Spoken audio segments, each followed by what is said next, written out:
Good morning mga kadiskarte. Another client. Ito.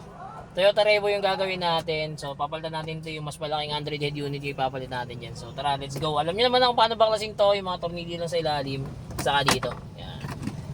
Okay, tara, let's go na. Yan mga kadiskarte. Yan. Nabuksan na natin yung pinaka-dashboard ng Revo ni Bossing. Ito, wiring na tayo. Tara, let's go. Kabit na natin to.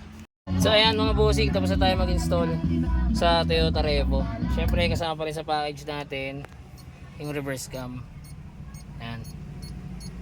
Ang ginamit natin yung reverse cam, yung ano nyo dyan, yung stock sa Pioneer. Tapos may TV Plus na rin to. Ready TV Plus tayo mga bossing. Active ng Social Housing Finance Corporation. So pwede ka manood. Pambansang pabahay para sa Pilipino program. Oh sheesh, napakalinaw, napakaangas. Ayan, Toyota Revo. Ayan. So mga gusto mo mag-avail, DM nyo lang ako. Kape!